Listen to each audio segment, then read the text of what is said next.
All right, it looks like it's 10:15 by my time, so we can go ahead and get started. Thank you everybody for joining us today to discuss Utah's housing challenges.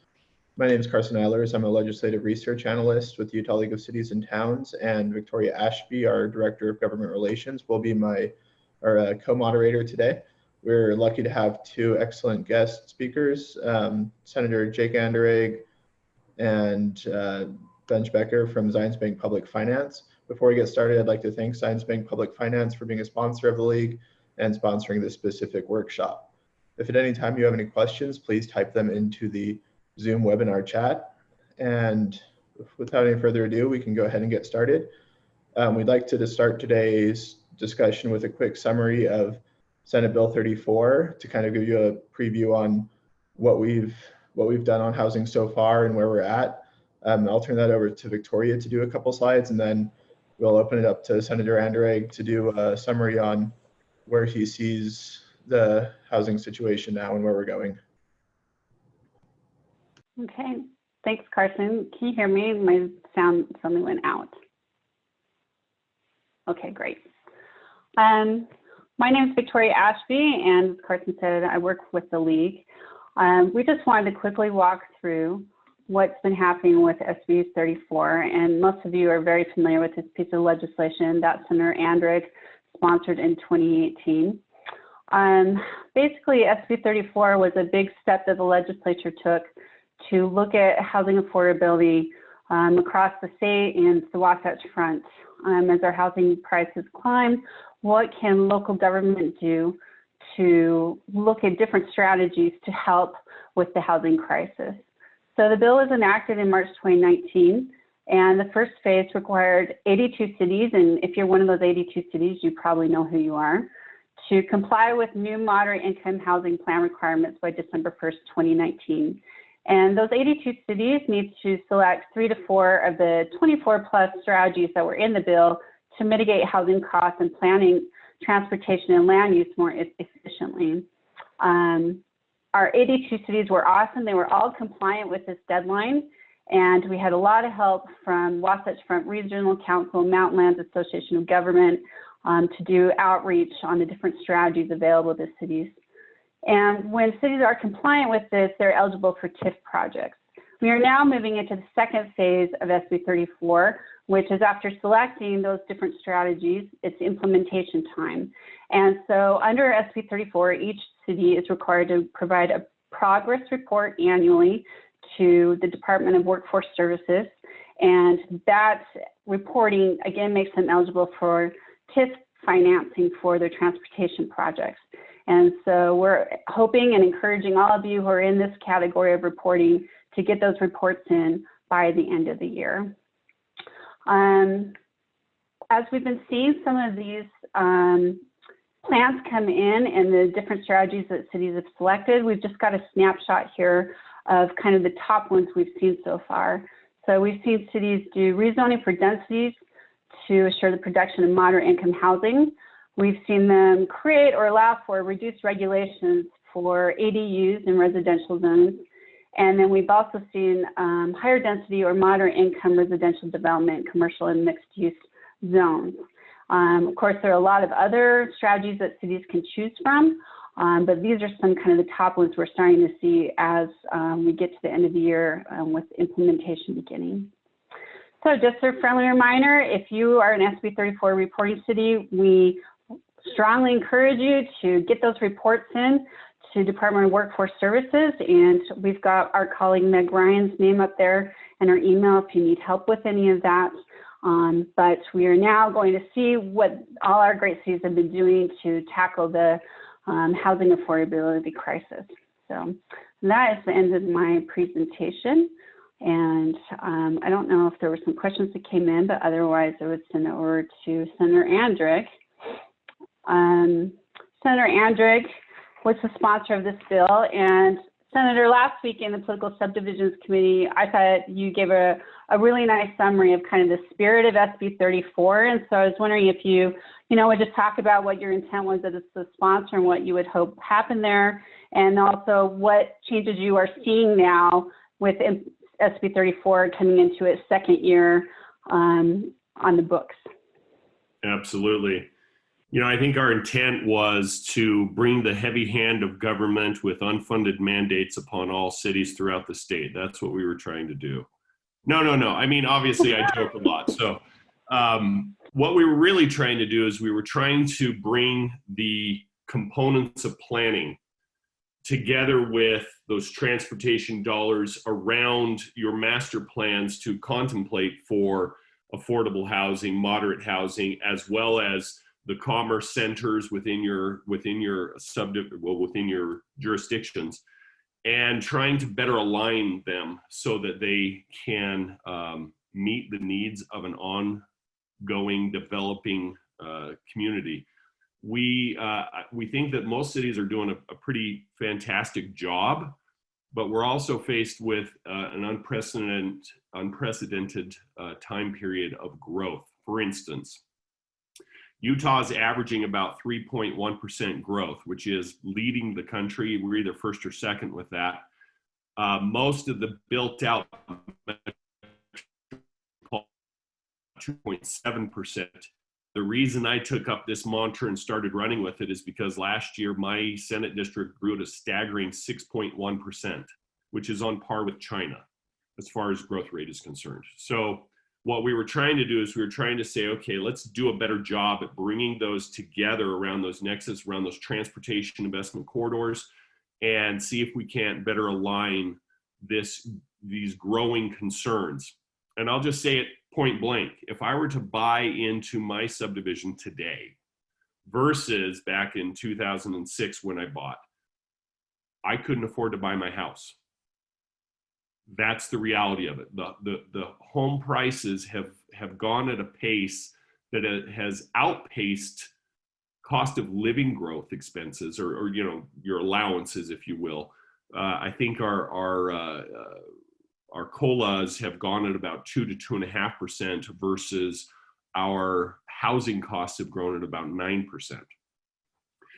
On top of that, you couple what happened in 2008 with the downturn in the marketplace, the supply and demand of what was happening in the marketplace with the housing gap. We were about 2,000 to 3,000 units short of demand versus what was supplied in the marketplace back in 2008.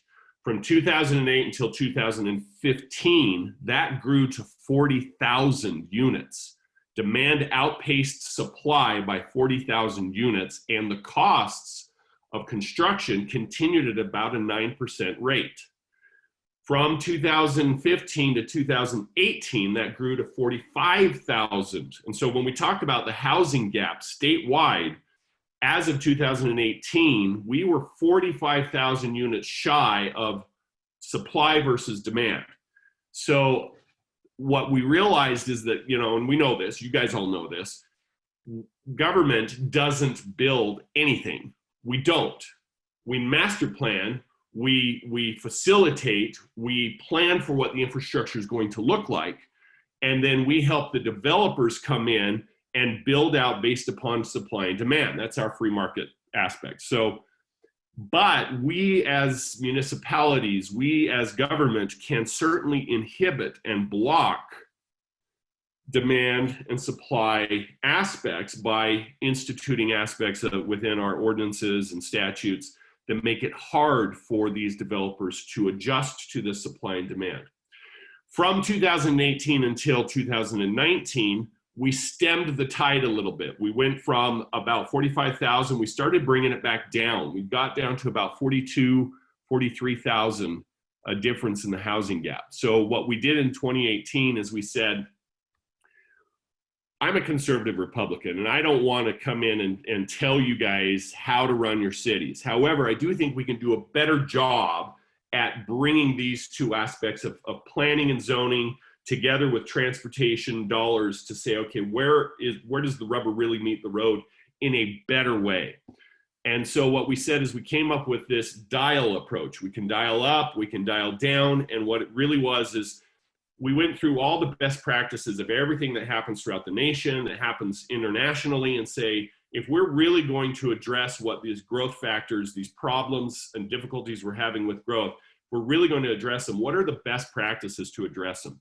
And we ended up compiling together 23 items that if a city were to implement even one of these, is found to have a profound effect on what we're seeing with the housing gap and the supply and demand factors. So what we said is, we're not going to tell you what your city needs. You can do whatever you want. In fact, you can choose to do nothing. We're not going to tell you that you have to do this. However, effective planning for this growth means that we will put the resources of these dollars from the Transportation Infrastructure Fund towards those areas that are actually planning effectively around this nexus. So here are the 23 things that you can contemplate, best practices internationally. You pick, and we left it entirely up to the cities to say, you can pick, and we put the requirement of at least 3 items. You pick at least 3 items, and if you're not along a major infrastructure transportation corridor, and if you are, pick 4 items out of this list of 23. And if you'll do that, then we will see over time this housing gap come down at a better pace in a more effective way, but still allow for the freedoms within your municipalities to be able to govern and determine your destiny versus us coming in and master planning from a central planning component. So we tried to have that dialed approach where we're saying 3 and 4, depending on where you are. If need be, to respond, we could dial that up to 5 or 6 or 7, or if we say, okay, now it's too much, let's dial it back down, give you a little bit more flexibility, we can do that. So what we ultimately passed and got approved was Senate Bill 34, which had this dialed approach, which basically says, you guys still determine your destiny, however, do a better job at bringing these aspects within your growth factors together so that we can best address what we're trying to accomplish in solving the housing gap in the state. That's kind of the summary of where we got to. And I think you're at various stages of implementation, which is great. I acknowledge the fact that it's going to take some time to implement. Many of you maybe need to redo your master plans, rezone some areas, contemplate how that nexus affects within your area based upon commerce centers and whatnot. So some of that takes some time. As a policymaker from the state level, I'm always going to be pushing, and yet on the same account, I want to be cognizant and sensitive to the fact that this is not a one-size-fits-all approach. It can't possibly be that way and work effectively. And yet on the same account, I know that you guys can do a lot when you guys really want to, so I'm going to be pushing a little bit, but working with you. Except for the eligibility of TIF money, there really is no other element of teeth to this. We really just want to say, let's take best practices. Let's help bring and educate everybody along and help them get to a point where we really can systematically address this housing gap and let the market run within the confines and the guardrails that you and your municipalities put in place. So that's kind of where we're at in a nutshell. We do have some things that we're currently working on that I would like to talk about, but we can talk about those a little bit later in today's presentation. Or now, whatever you want. Well, we've had a couple of questions come in, and just to remind people, if you'd use the chat option rather than Q&A, that would be great. But we have had someone enter into the Q&A. How does rescinding the affirmative further fair housing rule apply to SB 34? And I'm not going to pretend like I have a lot of information on this. I believe that rule was a federal rule that applied to HUD housing and was aspirational for dealing with discrimination in housing, whereas SB 34 is more a general plan approach, the local government planning their community. So I don't know off the top of my head that there's a lot of interplay. I don't know if our other panelists know more than I do on that one. Okay. And then Senator, you mentioned best practices. And we had someone question where they could see those best practices. In my mind, communities to look at SB 34 and those options within the bill are some of the best practices that you were seeing throughout, and then are supposed to look at their community needs and see what makes the most sense for them, and will also help them get to these housing goals. Is there anything else you would say about the best practices part of that? Yeah, in fact, the League of Cities and Towns has compiled a lot of the information well, some of the information that we looked at, of what was done in other states, in other municipalities. We looked at what they've done in areas of like Switzerland, and but I don't think we have kind of a central location depository of all the stuff that we were looking at. We had many groups that came in and presented to us, who brought factors to us that we thought were very compelling, along with some studies and whatnot. I could probably go back and get staff to compile that in a way, but I do agree with you. I think that the best place to find what we found to be best practices, and it's not an exhaustive list, but would be within the bill. And it's not 34 items options, it is 23 options. If I said 34, I apologize. Senate Bill 34, but there were 23 options listed in the statute. So off the top of my head, I don't have any place I can point you and say, here's, best practices.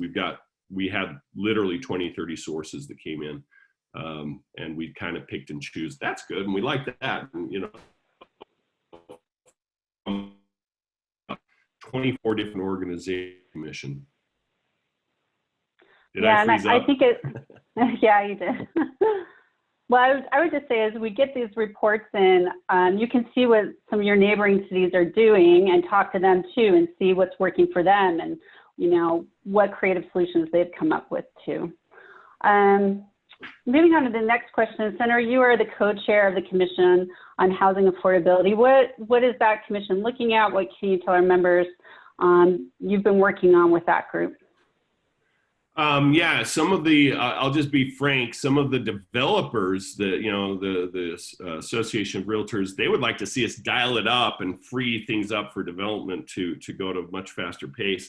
I don't think I'm personally there. I think that we still need some time on that. So that's one thing that at least was being discussed. I'm not going to blow sunshine at everybody. I'm going to tell you what I see is really happening.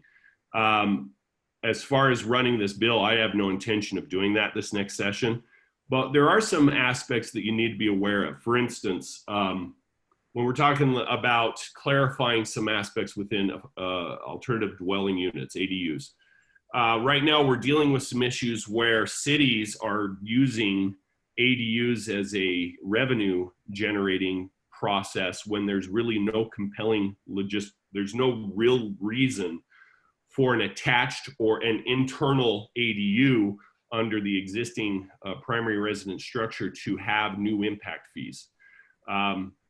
If you have a detached ADU that's a new structure, that makes perfect sense for ADUs and impact fees and sewage capacity and all that stuff. But when an initial house is built, it factors, and all these municipalities factor for future bathrooms. In fact, the construction and the sub-plumbing, for instance, has that all built in and is factored for capacity. So when you're building out a basement, an ADU for a mother-in-law apartment or a basement apartment or something like that, there is really no increased factor for parking, capacity for sewage, for water. All of that could be found under the primary residence component of the number of bedrooms that was originally planned for. So therefore, the question is, are we stifling ADUs when 80 to 90% of them are going to be that base room apartment versus the 10 to 15, 20% that might be a detached on the premises, but it's a brand new hookup. It's a brand, so we've got parking issues that become an issue for us. We've got, and some cities, when we're talking about all those impacts, some cities are using this as a factor of say, hey, we could charge $3,000, $4,000, $5,000 under a new impact fee because this is considered for their density a new, what do they call it, an ERU, a new residential unit. And when in reality, the original planning on that home, as long as it's an attached or included aspect within the original superstructure, they won't have any increased impacts, none. And I would challenge any municipality to prove to me otherwise. So what we're saying is, if this is stifling the aspects of ADU and becoming an unnecessary revenue source, that is something we're looking at going after to make that distinction. If there really are legitimate impacts, then that should be something that the city should be able to charge an impact. If there aren't legitimate impacts, we want to keep that as minimal as possible to not create that unnecessary barrier to having ADUs when you're talking about an included attached ADU component that isn't setting up brand new hookups. So that's one thing. The other thing that we discussed or are discussing, in fact, the Affordable Housing Commission's happening right now. I had to jump off of that to come here because I accidentally double booked myself, so I apologize. But one of the other things that we're talking about is Senator Harper passed a bill dealing with transportation investment corridors, dealing with transit-oriented development and the creation of what is known as a TRZ, the Transit Reinvestment Zones, which would allow for a property tax base to be utilized as a funding structure for infrastructure development. We're discussing along these transportation investment corridors the possibility of setting up, for lack of a better term, an HRZ that would have a component of the TRZ that would be dedicated to housing development within your jurisdictions. Completely optional. You guys, it's a tool.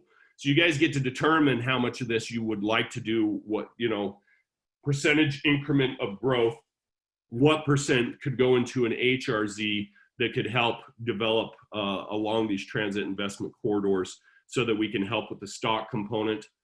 The last thing I'll bring up that we're discussing currently is potentially a government surplus property inventory at the state level, UDOT, county level, city level, school district level, and from that kind of categorize it based upon effectiveness around these locations of transit investment corridors and say which ones are the top 10 potential surplus properties. And we're having discussions to encourage this type of development under a potential inclusionary housing development master plan that fits, whatever you guys approve and authorize, but basically set up so that the cities can be authorized to grant the property for free, thereby cutting the costs of development for a deed restricted dedicated affordable housing property or a inclusionary housing property. So you have some of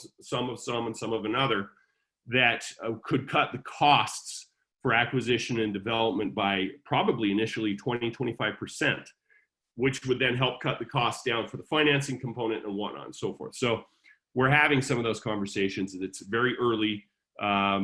Hopefully we can develop it between now and January before the general legislative session, but those are some of the things that we're currently discussing.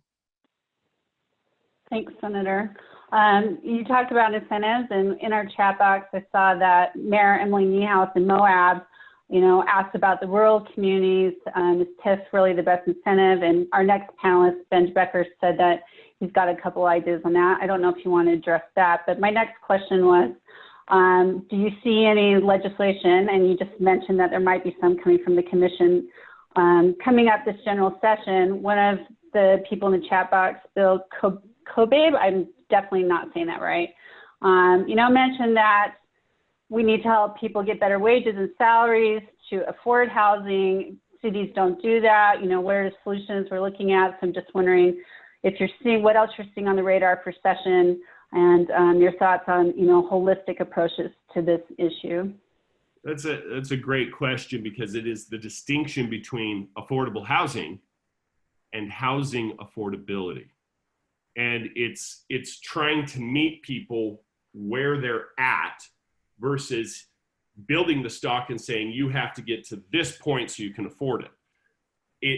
There's a little give and take there. Some of that is a philosophical, maybe politically ideological difference. It's the concept of teach a man to fish and he'll feed himself for a year versus give a man a fish and he'll feed himself for a day. And yet, on the same account, housing affordability looks at what are the components of cost within that household. Their housing costs, their transportation costs, their healthcare costs, their food costs, their utility costs, and then trying to tailor whatever approach that the municipality or the state takes to meet them at their place and then help bring them along. So some of what we're talking about under eligibility also factors into the available resources in the community that could be brought to bear to help this individual move forward.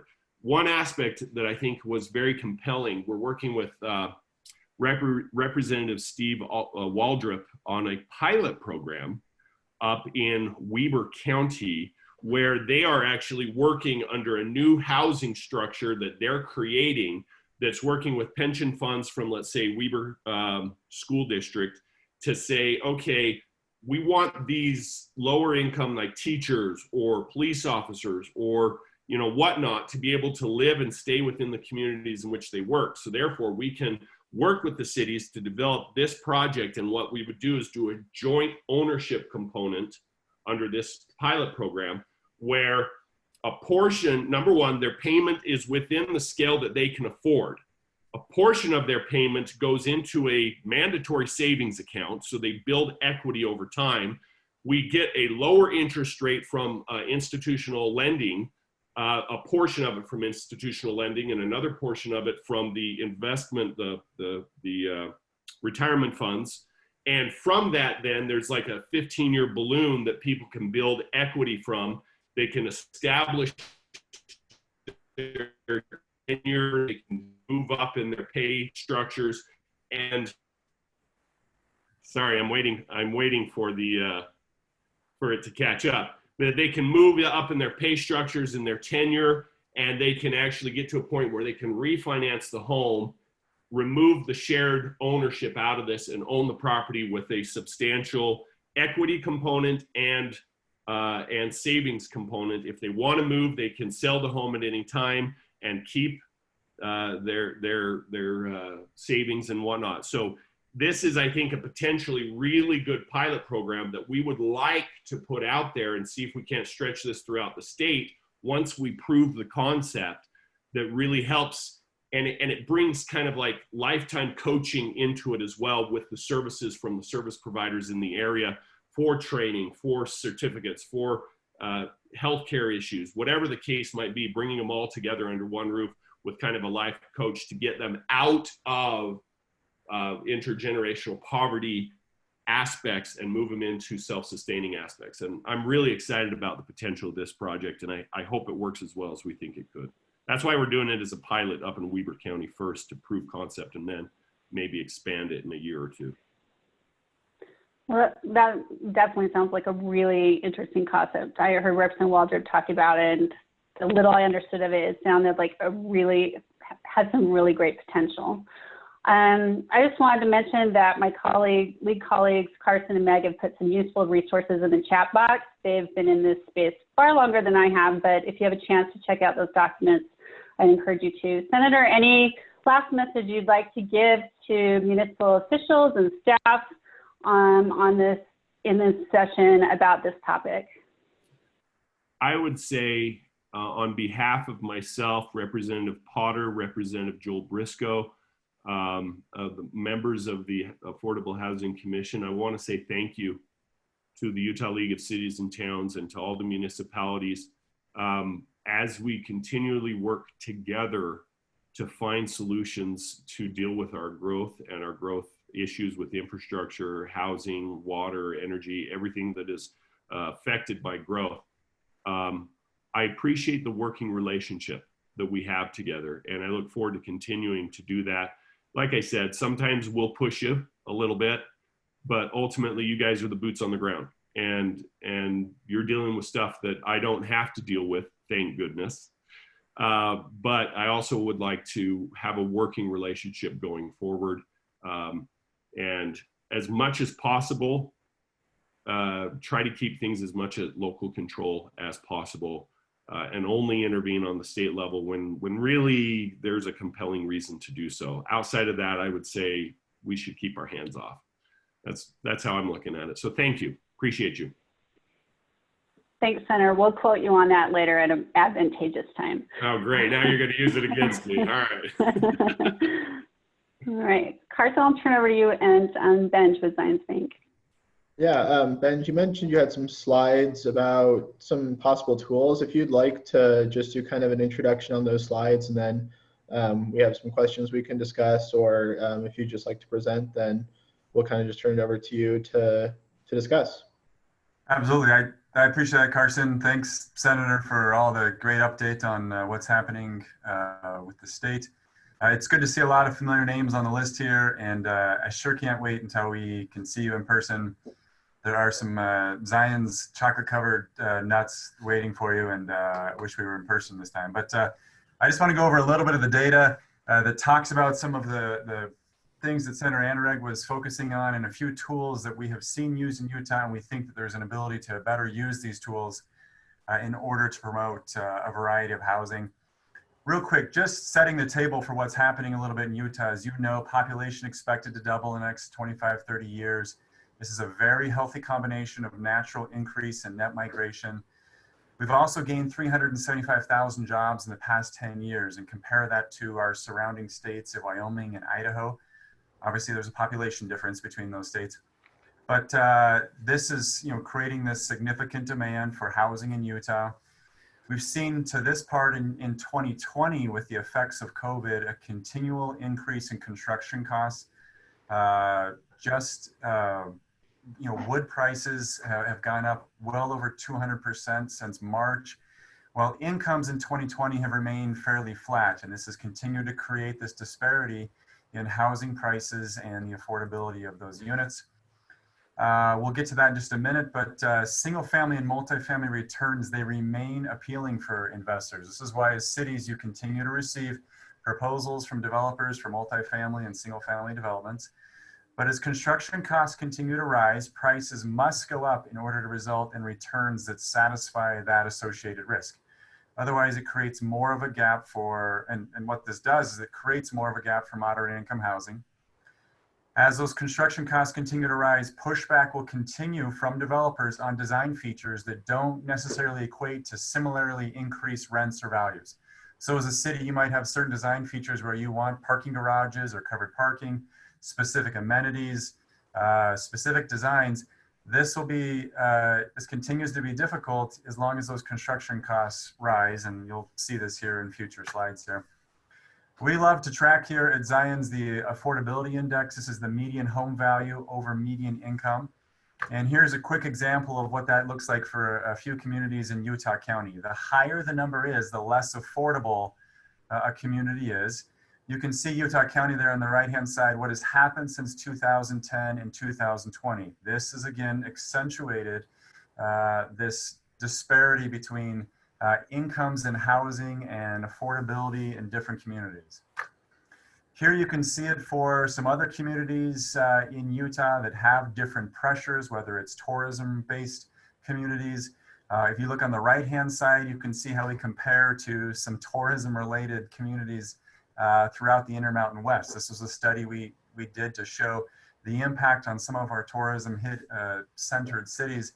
They're really pressured by this. They're really pressured by people coming in and out of their cities simply to work, but not to live and reside there, and having limited land. This is certainly an issue all throughout Utah.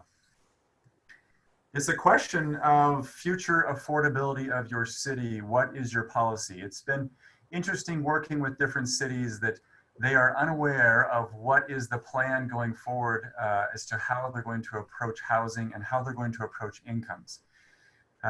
It's a question that certainly should be answered. Is your plan to increase housing supply and provide more affordable option?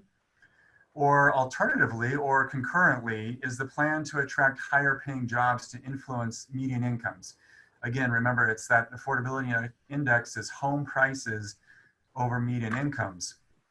If you look at maybe what your community is facing right now at a $370,000 home value over say an $81,000 median income, that equates to a 4.6 on this affordability index in 2020.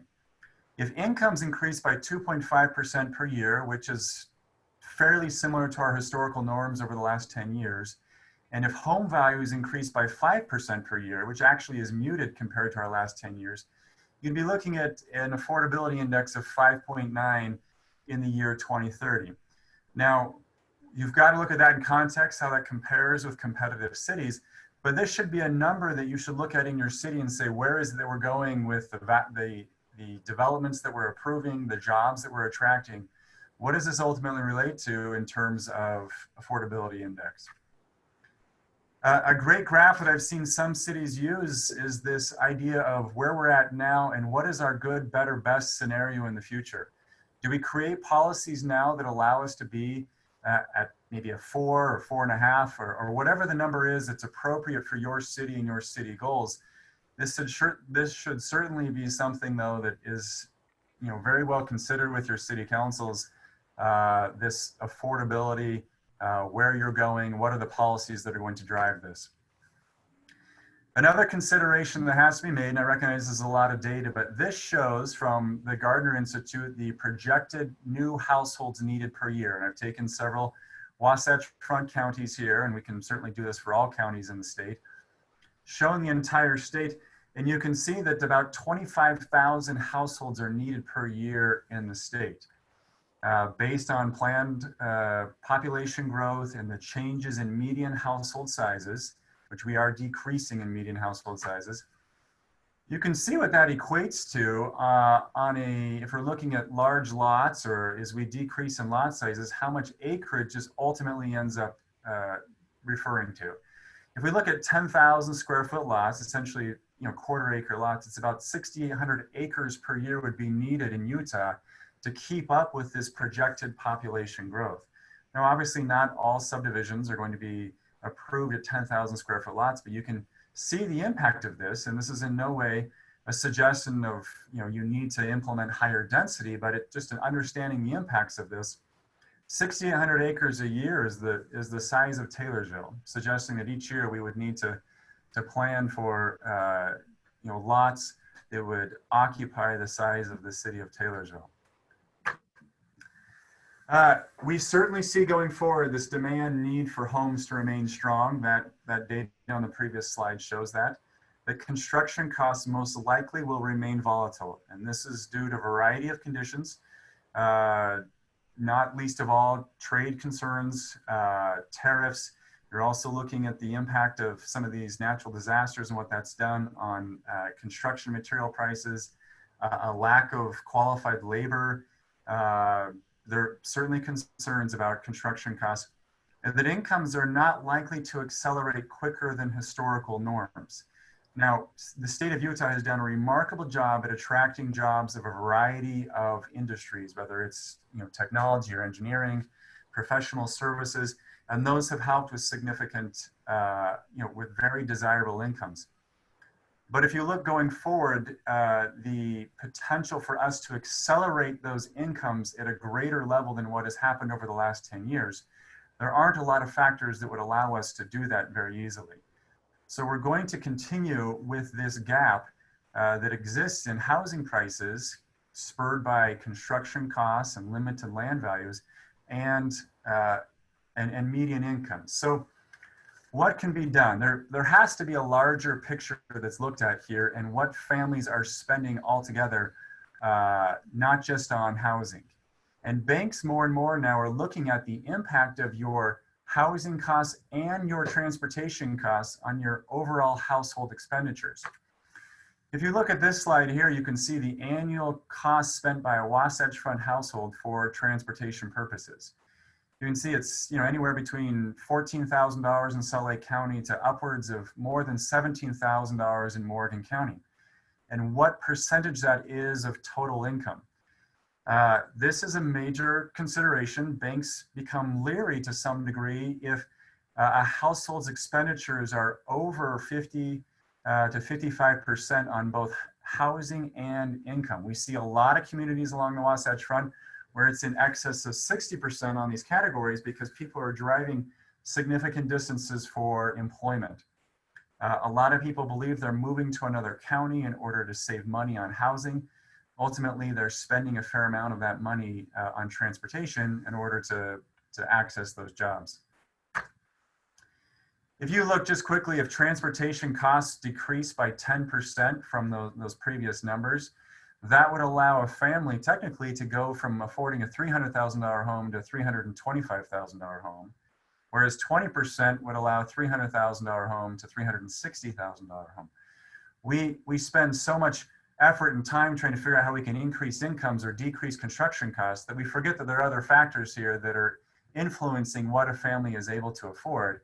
and some of these affordability solutions might be right in front of us. How is this ultimately done? Well, there's not a lot that we can do over the control of gas prices, but we can do a better job of considering access to employment and housing and looking at the influence that transportation costs have on a household. Here's an example of a neighborhood in Salt Lake. You'll see that we've mapped this on household transportation costs. And there certainly is some subjectivity to some of these numbers, but if you look at the trends showing these neighborhoods in the middle of the circle here who have significantly higher housing or transportation costs than the families and the individuals associated more on the east side of this. You're looking at differences in some places of upwards of $5,000. People's ability to access transportation, people's ability to access employment, the number of miles that are driven based on these different neighborhood sectors. This is something you should know for your city, is specifically, where is it that people are spending more on transportation?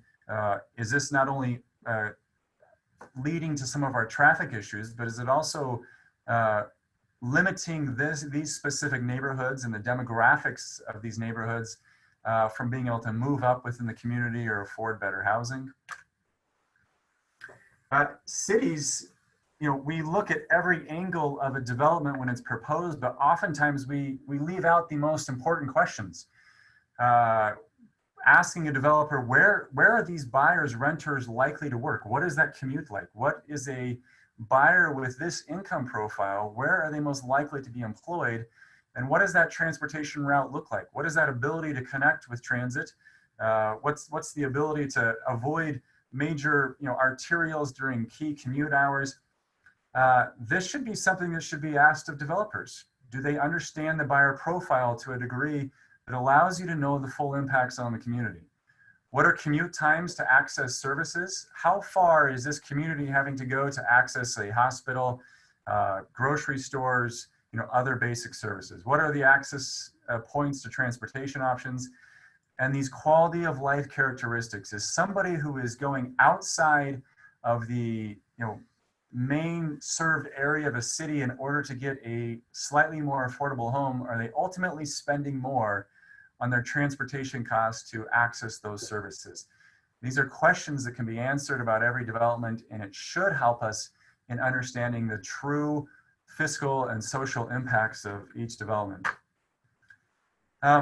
Just again, in looking at some of these tools that are available to you as cities to help mitigate some of these costs of housing and to provide for a potentially greater supply in your community, there are a few things that need to be done.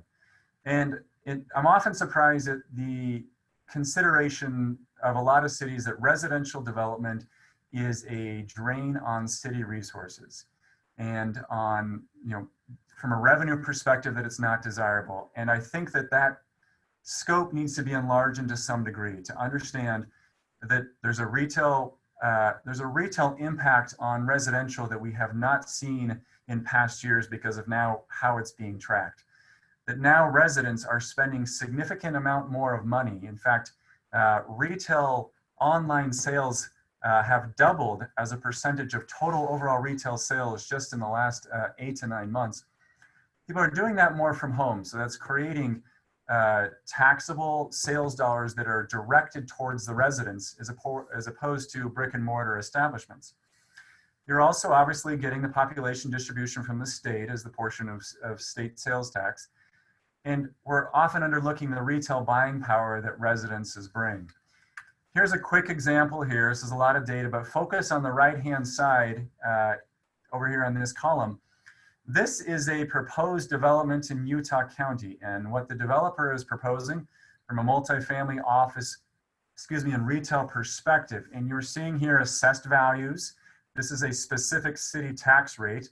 What the city will be receiving in property taxes from this development, what that works out to be on a per acre basis. Now, there's some considerations here, obviously, because in this specific market, covered parking is not financially feasible. So this amount of office space is requiring a significant land area.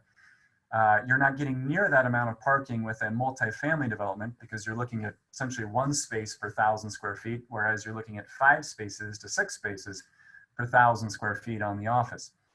If you consider the sales taxes associated directly to those residences, the population distribution, municipal energy fees, you're looking at a total per acre situation here from a revenue perspective that ultimately suggests that multifamily has some desirable attributes. Now, obviously, as a city, you need to weigh this against costs of services, and that's a internal decision. But to look at this with a little bit more open eyes, understanding that residential does have desirable impacts to communities, consistently surprised at how often residential developments are turned down because cities believe do not understand this bottom line here. A couple other quick tools. I promise to be quick on these. The CRA RDA, I'm not going to go through that. You're familiar with that. Tax increment financing. If you have questions about that, be more than happy to answer them. We certainly work with a significant number of communities on CRA, setting up CRAs, helping to administer them, and helping to determine whether or not development requires incentives or not.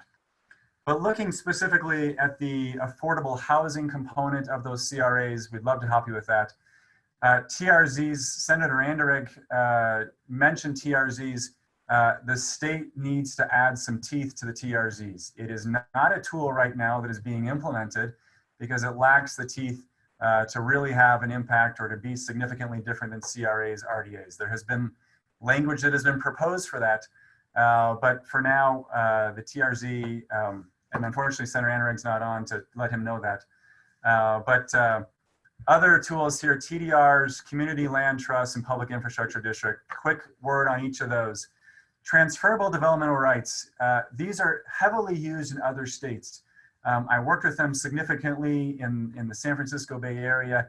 They're not as used in Utah, and I recognize there is some pushback for certain reasons, but really the implications here is that you're protecting land where needed and increasing density in key areas. And as communities are becoming more and more built out, TDRs are becoming more and more of a valuable tool. You're allowed to protect environmentally sensitive areas or areas that maybe residents are opposed to significant development or density. It allows you to protect that land and then transfer those rights to an area that can benefit from increased density. You can see in these schematics here, the change here in areas that have density maybe could benefit from more density. If you think along the Wasatch Front and all throughout Utah, we have a significant number of areas that have key access to transportation corridors, transit options, employment options, retail services, and they are built with very minimal amounts of residential space. They have significant single-story light industrial, warehouse uses. These are uses that are no longer the highest and best use of the land, and certainly are not those which could help alleviate those transportation costs per household and make housing a little bit more affordable. These are areas that maybe with a transfer of development rights or either through a process of upzoning would then change the value of that underlying land or the highest and best use of that property, and would then promote for residential development that could then key off of those transportation corridors and reduce those housing costs per household. Community land trusts, very popular throughout the Intermountain West right now. We're working with several different communities on setting these up. These are appropriate in that they help cities realize the potential of currently non-revenue producing assets. It helps cities drive development in key areas. You are allowed to put your city-owned properties into a community land trust and then provide that land to development either at a below market price in order for, in return, to receive deed restrictions on what can happen with the housing. We've seen it from income restricted for apartments. We've seen deed restricted on the appreciation that can occur on a house, so that when those affordable units sell within 10 or 20 years, the property owner still realizes appreciation, but not at a level that makes the home out of the affordable realm for the next buyer. There are lots of restrictions that you can put on that property in order to drive the development that you want. design standards, requirements that, certain land that the city is providing or putting into this trust is utilized first for those in the income brackets of teachers, police officers, things like that, that you're seeing a gap for in your city. And then the last one here is public infrastructure districts. Certainly been a lot of talk about these in Utah. It's a fairly new tool, widely used in a lot of other states. The idea is to drive master plan communities so that we have cohesive communities throughout the state, or throughout neighborhoods and communities. It allows you as a city to realize master planning and a higher level of amenities. You can drive development in key areas, but you have to remember that the city retains the ability to direct development types. The city retains the power in this. There's no financial obligation in a city, but you're able, in approving the creation of a PID, to set a lot of the terms for that and to help drive development where it can and should occur. And ultimately, those residents that are going to live in a public infrastructure district should see a very notable and tangible increase in quality of construction and in amenities because of the increase in taxes that this public infrastructure district creates. I went through a lot of slides there pretty quickly. Questions? I haven't been able to see the chat box here real quick, but any questions? It looks like, thank you for that presentation, by the way. That's some really fantastic information and details. And just so everybody knows, I mentioned this in the chat box, but if Benj is all right with sharing that with us, we'll post it on our website so everybody can look at it in a little bit more depth and digest that information. Benj, you still there? It looks like you frozen. Oh, okay, great. So it looks like we had a couple questions in the chat box. The first was somewhat of a comment, and it was when we have a fair amount of immigration from other states, or even job migration, where you have people coming to Utah with considerably higher incomes from metropolitan areas like California, New York, or even if you have those jobs relocating here but bringing high incomes with them, how does that factor into the moderate income housing mix? Will those units be absorbed? Will the affordable units be absorbed by higher income folks, or is that a separate market? Yeah, there's a very tricky dynamic right now that we're seeing huge migration from California, greater than at any time we have seen in the state. And in past years, people complained and felt like, boy, California, we're just getting California residents here, we're turning into California 2.0. But from 2010 up through 2018, Utah was only the 7th most likely state to receive California population. Even Idaho was ahead of Utah in terms of this California in-migration. So it wasn't quite as this, but in 2020, we've seen a complete change of that. And Utah is seen as a stable, growing state with a very low unemployment rate right now, and stable in terms of, we've only had one major windstorm and one earthquake this year. So that apparently, suggests some stability. But that influx of populace from California is continuing to prop up housing prices. And it'll be interesting in 2021, once people who have moved from the, California now, will that continue through 2021? There's a lot of talk and debate about that right now. From a legislative perspective, I don't know what much you can do about that. Senator Annareg's not on, but yes, I think for the foreseeable future, the near term, we're going to see people who are used to selling their home for $1.5 million that is a 1,400 square foot, 1960s built, and they can come to Utah and find, that similar home in a much, much better community for, a third of that price. That's going to be a consideration. So designating homes as moderate income and affordable income and having deed restricted properties will be of significance, so that people aren't able to move into those lower income properties that really shouldn't, based off of their incomes, shouldn't be able to afford that. I don't think that's happening right now. I think a lot of the California residents are coming and buying market price, homes that are competing with the market. They're just pushing prices up that should have been a $500,000 home is, in the last 6 months, is now a $600,000, $700,000 home. Thanks. We have another question. Nick Norris asked, TDR program requires limiting density in receiving areas so that the full market potential is not achievable under the current zoning. How does that impact the housing production over the long term? And how can cities convince residents that it's important to increase density to make these TDR models work?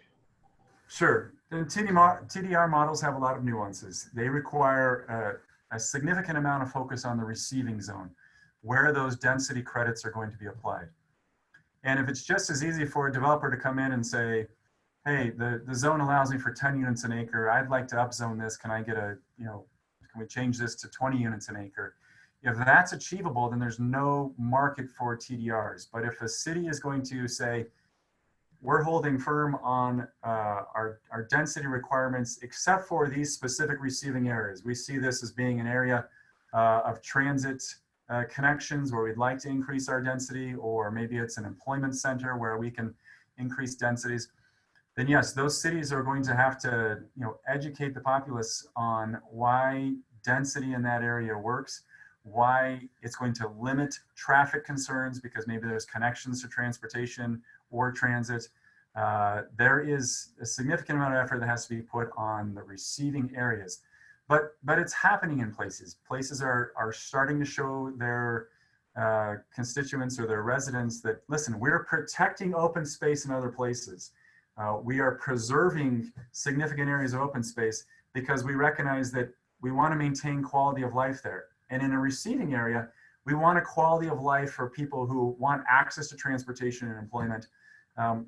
It's happening as our cities are maturing and we're losing the large swaths of open land that can just come in and put in 100 homes on 10,000 square foot lots. But be more than happy to talk with anyone separately about TDRs. We're working quite a lot with those right now. Muted myself. It looks like we have a couple more questions. The first is, what is included in the expense cost of transportation? I'm guessing it's things like gas, car payments, car insurance, but do you have any specifics on that formula? Yeah, it's a surprising one to people because if you have old cars like I do, you don't have car payments on them. And so that seems like an incredible expense, but it is car payments. It is insurance, it's maintenance, it's gas, it's insurance. So those are the characteristics, but the people who are leasing their $700 car a month, that's influencing that quite a bit.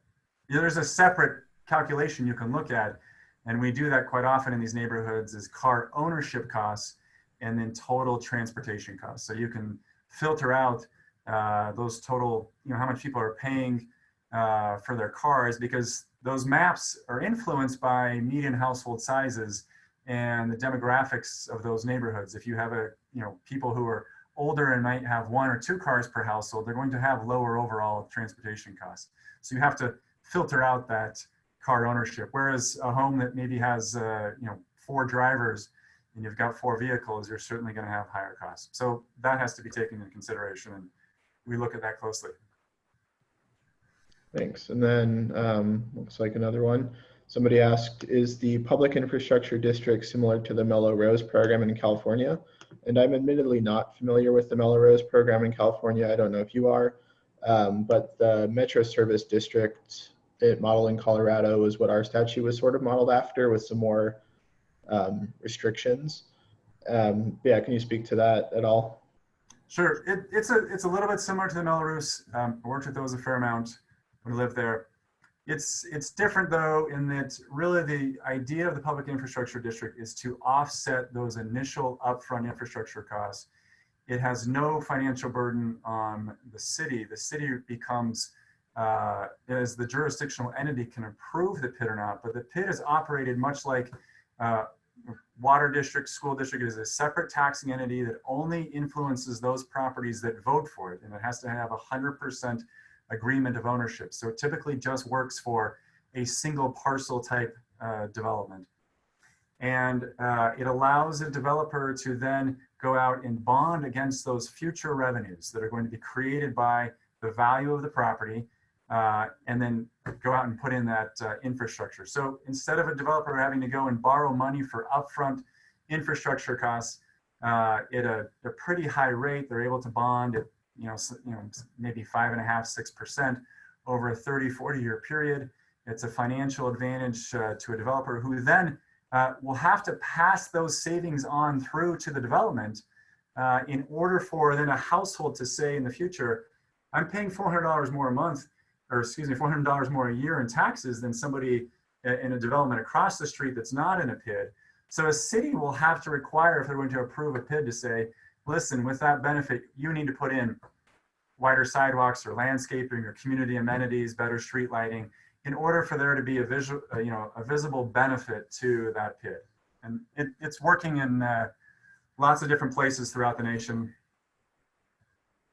So. Thanks. Let's see, going through the chat box. It looks like Will Summercorn added a comment that increasing density can be problematic with TDR just as regular rezone. And I would add that we have a session at 1 o'clock today, the next time block, we'll be discussing how to communicate about density with residents and communicate about planning with residents. So for those of you who have questions specifically on density in general, you might be able to find some answers there. And then Tim Watkins added that Mapleton City has preserved the mountain bench by transferring TDRs to other designated development areas. It sounds like that's a successful model. And then Lynn Pace asked how an individual city's housing policy can work in an integrated multi-city community like Salt Lake County or Utah County. If you'd like to comment on any of those questions or thoughts. Sure, but I agree, Will, the NIMBYs will be eject both ways. I think we have to recognize it's a newer way of life in Utah, that as population has continued to increase and density has pushed on us, that NIMBYs are a continual, it's a consideration for every developer and every city going into a project. And so it's incumbent upon cities and developers to provide absolute top-notch education on the impacts of that development. And it's why those previous questions I suggested on the slide, I think, are important to help alleviate some of the concerns for NIMBYs to say, listen, we understand where these people are going to be working or where they're most likely to be accessing services. We understand all the impacts of transportation. It's a regular way of life, and I don't know any other way to get around it, but to be very transparent on the impacts of development, very clear in our numbers and our educational pieces, and making education a key focus of all these meetings to make sure that those numbers are clear and transparent. I agree, Mapleton City, they have preserved their bench space, and Mapleton residents appreciate that, certainly. And then how does an individual city's housing policy work in an integrated multi-city community like Salt Lake area or Utah County? It's a great question. It's why we're fortunate to have groups like WFRC, MAG, some of the other different entities that help to see that there is cohesive plans amongst a larger area.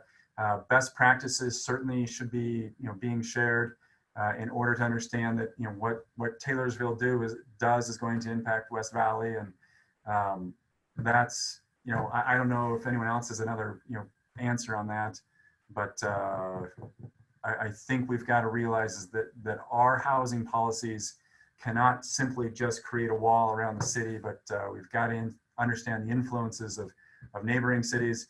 Our residents shop in other neighboring cities, they work and they're employed in other neighboring cities. And if we know all of that data, where they're shopping, where they're working, it helps to create more cohesive housing policies. So.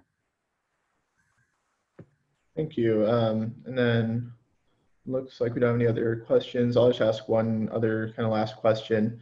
There's a lot of national policy tools that have been geared particularly lately towards making housing more affordable, such as decreasing interest rates. And it's easy to see how lower interest rates make some of these more expensive houses more affordable to people, but that also probably increases the overall cost. Do you think that, and interest rates probably won't increase anytime soon, how should communities factor that sort of into their broader housing planning, or should they? Will that be a significant driver in your mind? Sure. I wish I knew what was going to happen with interest rates. I think we all wish we knew what was going to happen there. But I think cities, particularly if you're considering giving increment or some sort of public benefit to a development, you should very well understand the nuances of their pro forma. You should know that the returns that are associated with changes in interest rates. You should look at the loan considerations that they are including in their pro forma. You should know what the impact of that incentive is onto their to their overall return. You should recognize if they're an opportunity zone, the benefit that that creates to them. It will help you recognize the level of incentive that is required in order to get the type of development that you need. These incentives are intended to not make returns more desirable for developers beyond the market standard, but they are intended to help cities get the type of development that they need and residents to have an increased quality of life. So very carefully looking at the impacts of those interest rates, all of those benefits on a developer's pro forma. There is a significant difference between an 18% return and a 22% return for a developer. And that needs to be carefully considered in the giving of incentives. Awesome, thank you. Do you have any, looks like we don't have any additional questions. Do you have any final thoughts that you'd like to add with people, or any final considerations?